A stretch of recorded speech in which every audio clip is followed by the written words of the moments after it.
একে তো ফেসবুকের আপডেটের কারণে আমরা কোনো কাজ সঠিকভাবে সম্পাদন করতে পারছি না, শেষে আবার শুরু হয়েছে ক্যাপকাটের যন্ত্রণা। অর্থাৎ আমরা যারা ক্যাপকাট দিয়ে ভিডিও এডিটিং করি সেখানে আবার ওয়াটারমার্ক চলে আসতেছে। সো মূলত ওয়াটারমার্ক বিষয়টা আমাদের কাছে ভালো লাগতেছে না, আর ফেসবুকও এই বিষয়টা মানে অত বেশি গ্রান্ট করবে না, কারণ কোনো কিছুর ওয়াটারমার্ক থাকা যাবে না। সো আমরা আজকের এই ভিডিওটায় খুব সহজেই কিভাবে ওয়াটারমার্ক ডিলিট করতে পারি।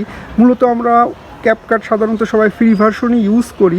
সো যারা পেইড ভার্সন ইউজ করতেছে তাদের জন্য তো ওয়াটারমার্ক রিমুভ করা কোনো বিষয় না, বাট যারা ফ্রি ইউজ করতেছি তাদের জন্য কিভাবে আমরা ওয়াটারমার্ক রিমুভ করতে পারি চলুন দেখা যাক।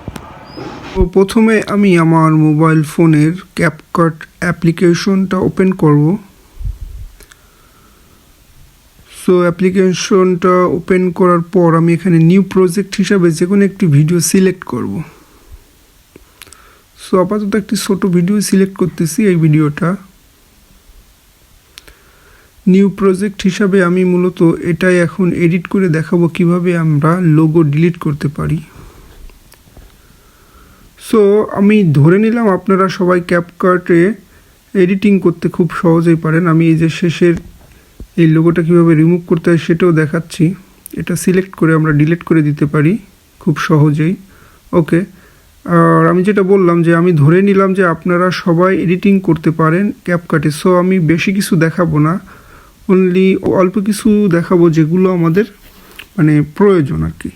সো আমরা এই ভিডিওটার একটু সাউন্ডটা বাড়ানোর জন্য আমরা সাউন্ড অপশনে যেয়ে আমরা একটু সাউন্ডটা বাড়িয়ে দিই। ওকে, সো এইটুকুই করলাম, আর অন্য কিছু আমি করব না। ধরে নিলাম আপনারা সবাই এক্সপার্ট। ওকে, সো এখন আমাদের ভিডিও রেডি। এখন আমরা প্রয়োজনীয় মতে সব কিছু সিলেকশন করে নিচ্ছি, ফ্রেম রেটটা, অপটিক্যাল ফ্লো, এগুলো আমি সব মানে 100 করে দিলাম। সো দেখুন আমার একটা অপশন আছে এখানে নিচে যে ওয়াটারমার্ক কিন্তু আমি হেডেন করতে পারি। সো আমি ধরে নিলাম আপনাদের সবার সমস্যা ভিজিবল রয়েছে, সো আমি সেটাই ভিজিবল করে কীভাবে ডিলিট করা যায় সেটাই দেখতেছি। সো ওয়াটারমার্কটা আমি ক্যাপকাট দিয়ে রাখলাম যে ভিজিবল হবে। সো আমি এখন এক্সপোর্টে ক্লিক করলাম। সো এক্সপোর্ট ক্লিক করার পরে আমি ভিডিওটা আমার গ্যালারিতে সেভ করব। ডান। ওকে, সো এখন আমি আমার গ্যালারিতে চলে যাব ফোনের। সো ফোনের গ্যালারিতে গিয়ে দেখব যে ভিডিওটা আসছে কিনা। ওকে, সো ভিডিওটা দেখুন অলরেডি আমি এখানে ওই যে উপরে দেখুন ক্যাপকাটের যে ওয়াটারমার্ক সেটা কিন্তু শো করতেছে। সো এটাই আমরা মূলত ডিলিট করব। মূলত এগুলো ফেসবুক গ্রান্ট করবে না, মানে অরিজিনাল কন্টেন্ট হিসাবে ধরবে না। সো কীভাবে করতে পারি সেটাই আমি দেখাচ্ছি এখন। মূলত আমাদের প্রত্যেকেরই মোবাইল ফোনে কিন্তু আলাদা একটা এডিটর থাকে।